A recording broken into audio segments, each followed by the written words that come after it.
कि ग्राम पंचायत की संविधान को रक्षा अगर सरकार नहीं कर रही है तो हम लोग सड़क पर उतरे हैं और सरकार को सुनवाने का काम कर रहे हैं कि हमारी बातों को आपको सुनना ही पड़ेगा, नहीं तो इससे भी तेज आंदोलन होगा। आज जो जिस प्रकार से पंचायत की सरकारें कोलैप्स होते जा रही है, कहीं ना कहीं उनका सवाल आता, कहीं ना कहीं उस पर उपाल करते।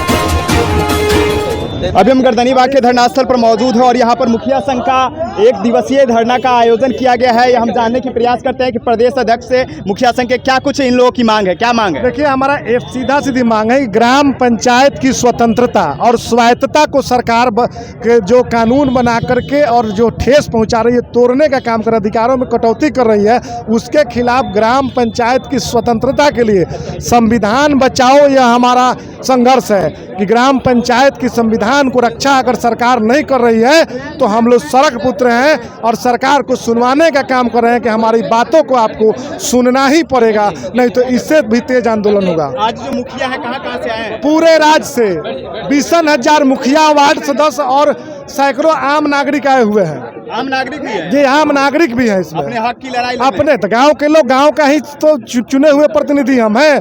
तो गांव आपके लोग अपने जो ग्राम सभा से वो चयन करते हैं योजनाओं का, वह पूरा नहीं हो पाता है, तो गांव के लोग भी तो परेशान हैं। इसलिए करें कि नहीं, आपके आंदोलन में गांव से लेकर के गांव, गरीब सब लोग इकट्ठे हैं। चलिए, तो प्रदेश अध्यक्ष से मुखिया संघ के मिथिलेश राय जी, उन्होंने क्या कुछ कहा आप जानने की प्रयास किए। अब बताइए, क्या लगता है सरकार से क्या उम्मीदें लगती है, क्योंकि विगत दिन पहले भी आप लोगों का एक धरना हुआ था। ये तानाशाही सरकार जो है, निरंकुश सरकार है, और विशेष करके माननीय मुख्यमंत्री की जो निरंकुशता है, आज देख रहे हैं ना सड़क पे हम लोग जो अपने आंदोलन की बात कर रहे हैं, संवैधानिक आंदोलन की बात कर रहे हैं, हम लोग तो ये कह रहे हैं कि 73वें संविधान में जिस प्रकार से ग्राम पंचायतों को जो शक्ति निहित किया गया है, आप उन ताकत को दीजिए। जब तक आप ताकत नहीं दीजिएगा, चूंकि इस देश की 65 से 70% आबादी गाँव में बसती है, और गांव की जो सरकार है, अगर उसको आप ताकत नहीं दीजिएगा तो फिर संविधान में वो जो वर्णित धाराएं हैं उसका जो इम्प्लीमेंट नहीं करिएगा, तो अपने अधिकार के लिए हम लोग आज पटना की धरती पे हैं। बिहार के सभी कोना से सभी सम्मानित मुखिया अपने हक के लिए, अपने जो अधिकार के लिए हम लोग आज संघर्ष। पिछली बार जो धारणा दिए थे उससे कुछ नहीं, ये निरंकुश सरकार है ना। हम तो बार बार कह रहे हैं कि मुख्यमंत्री की तानाशाही है और तानाशाही नहीं चलेगी। आने वाले समय में 2024 से माननीय मुख्यमंत्री नीतीश कुमार को वोट के चोट से पूरे बिहार से सभी सम्मानित मुखिया उनको सबक सिखाने का कार्य करेंगे, और देखिएगा नीतीश कुमार जी को सत्ता से नीचे उतरना पड़ेगा। ये मंत्री को क्या कहना चाहिए? पंचायती राज मंत्री का तो जो व्यवस्था है, अब उनको तो हमको लगता है कि उनको ए और जो जेड के बीच के एक भी शब्द का जानकारी नहीं। अगर जानकारी होता तो जिस प्रकार से पंचायत की सरकारें कोलैप्स होते जा रही है, कहीं ना कहीं उनका सवाल आता, कहीं ना कहीं उस पर उपाल करते, लेकिन उनको स्थिति बद से बदतर है। आप लोग जो है कहीं ना कहीं पंचायत के एक सरकार है, पंचायती राज व्यवस्था का एक सरकार है, जो कि एकदम ग्रास रूट लेवल पे आप ही लोग काम करते हैं। तो यह जो आप लोग के साथ व्यवहार है कितना उचित है?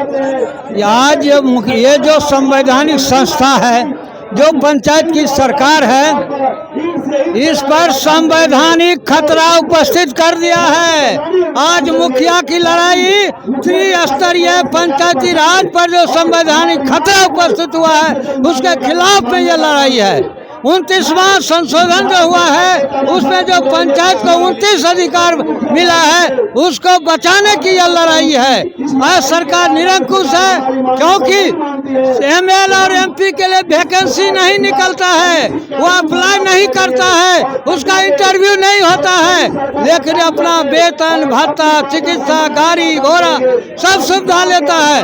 हम लोग भी जनप्रतिनिधि हैं, हम लोगों को भी वैसा ही जीवन, वेतन, भत्ताधिकार जैसा मुख्यमंत्री को मिलता है, वैसा मुखिया और त्रिस्तरीय पंचायत के जनप्रतिनिधि को मिलना चाहिए। कहाँ से आए हैं? हम लोग, मैं मधेपुरा से आए हूँ। मेरा नाम परमेश यादव, संयोजक मुखिया संघ मधेपुरा, उपाध्यक्ष बिहार राज्य। मधेपुरा के यह मुखिया है और देख सकते हैं कितने भीषण गर्मी में भी किस तरह से अपनी बातों को प्रमुखता से सरकार तक पहुँचाने की कोशिश करे। कहाँ से आए?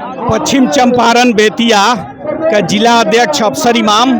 आज इनकी हस्तिनापुर और दिल्ली में जो भी कानून बन जाए, पाटलिपुत्रा के धरती और पटना में जो भी कानून बन जाए, चाहे जितनी भी योजना हो, जो भी MP MLA मुख्यमंत्री प्रधानमंत्री जो भी चाहें, लेकिन मुखिया जब तक नहीं चाहेगा गांव का विकास नहीं होगा, कोई योजना जमीन पर नहीं उतर सकती है। और हम इनसे मांग करते हैं जितना वो अपना सुविधा लेना है वो लें, लेकिन हमको जो संविधान में और गांधी जी ने जो हक दिया है पंचायत को वो पुनः हमको वापस करें। इसके लिए हम लोग पूरे बिहार से आज यहाँ मार्च के लिए एकत्रित हुए हैं और आवश्यकता पड़ने पर आगे भी हम एकजुटता दिखाएंगे और एकजुटता के साथ हैं, चाहे जो भी हो। हमारा जो 21 सूत्री मांग है उसको मनवा के रहेंगे, क्योंकि एक डेमोक्रेसी मुल्क में रहते हैं, हम लोगों का संवैधानिक हक है, हम लोग संवैधानिक हक है और हम लोग जमहूरियत के आईने में संविधान। धूप में बैठे हैं, धूप नहीं लग, गर्मी नहीं लग रही? धूप और गर्मी तो लगती ही है, लेकिन सवाल ये जहाँ पे हक और हुकूक की बात है, जहाँ पे लड़ने और लेने की बात है, वहाँ पे चाहे धूप हो या बरसात हो, इसका परवाह हम लोग करते हैं। चलिए, यहाँ पर जो इतनी गर्मी है देखा जा सकता है, लेकिन फिर भी यह लोग जो है कायम है। क्या कहना चाहेंगे? जी, मैं राम मेघपाल राय, मुखिया मोतिहारी पूर्वी चंपारण से आया हूँ। सबसे बड़ी बात यह है जो लड़ाई है, ग्राम पंचायत स्वायत्त शासी है और सरकार द्वारा अनावश्यक हस्तक्षेप किया जा रहा है। मैं उस चंपारण से आया हूँ जहाँ जो राष्ट्रपिता महात्मा गांधी बापू की कर्मभूमि रही है और वहीं से सत्याग्रह शुरू हुआ है। और मैं बताना चाहूँगा कि यह जो ग्राम पंचायत है इसकी परिकल्पना राष्ट्रपिता बापू के द्वारा की गई है कि गांव को लोग बैठकर अपना राय विचार योजना बनाए, लेकिन सरकार अनावश्यक हस्तक्षेप कर रही है, अधिकारों का हनन हो रहा है। यहाँ पर जो आप लोग के हाथ में पोस्टर बैनर देखने को मिल रहा है उसमें लिखा हुआ है कि ग्राम पंचायत के मुखिया को सुरक्षा दो। सुरक्षा क्यों चाहिए? सुरक्षा ये रातों रात करके जाते हैं पंचायत के करने के लिए और उनको सुरक्षा की आवश्यकता है। सुरक्षा चाहिए? जी जी, सुरक्षा बिल्कुल जरूरी है। सांसद और एक विधायक को 50-50 सुरक्षा गार्ड लगे हैं, वे भी निर्वाचित है। और हम लोग भी जो भी पूरे बिहार के माननीय मुखिया हैं, किसी को चुनाव में पराजित करके पद पर आने का काम किए हैं। हमारा हर जगह शत्रु है, इसलिए हम आपके मीडिया के माध्यम से मांग करते हैं कि सरकार हमारी सुरक्षा दे, अन्यथा पूर्व घोषित नियमानुसार कैंप लगाकर आर्म्स का लाइसेंस देने का काम करें। देखिए, यहाँ पर युवक भी है। आप मुखिया हैं? जी। कहाँ के? मैं कुरसंडी पंचायत का मुखिया हूँ, प्रखंड पुरैनी, जिला मधेपुरा से।